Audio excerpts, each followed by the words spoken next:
Décédé en juillet dernier, le petit-fils de Robert De Niro est mort des suites de l'absorption d'un cocktail toxique, comme les résultats de son autopsie qui viennent de tomber. Robert De Niro vit une période très compliquée.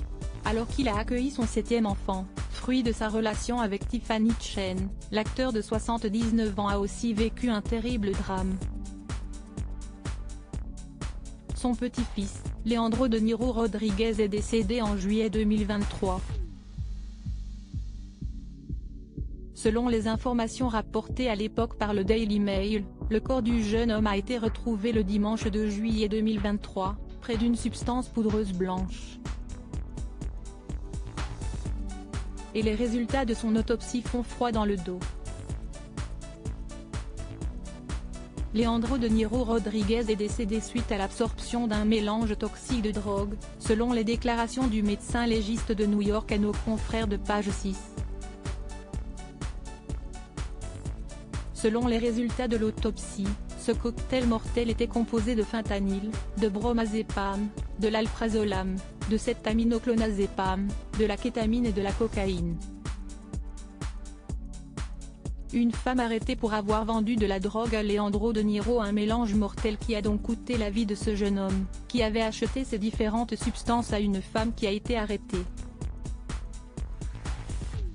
Cette dernière aurait mis en garde le petit-fils de Robert De Niro sur la dangerosité de ces drogues. Selon la plainte pénale dévoilée le mois dernier par Page 6, les policiers ont découvert des textos échangés entre Sophia Marks, 20 ans, et le jeune homme concernant l'achat d'oxycodone et de Xanax contrefait quelques jours avant sa mort. Leandro De Niro Rodriguez a été retrouvé inanimé dans son appartement new-yorkais, par l'un de ses amis. Rien de tout cela n'est normal, ou juste, et mon cœur souffre d'une manière que je ne pensais pas possible alors qu'il continue à battre, à tout juste fonctionner. Léo, mon chéri, je t'aime aujourd'hui comme je t'ai aimé le premier jour où je t'ai tenu dans mes bras. L'homme qui était venu nous chercher à la maternité est le même qui nous a amenés à l'enterrement, où j'ai pu te tenir, te toucher pour la dernière fois. Tu n'étais que gentillesse, acceptation et amour et je n'arrive pas à croire que tout ceci est réel. Avait indiqué sa maman, Drena. Un message bouleversant.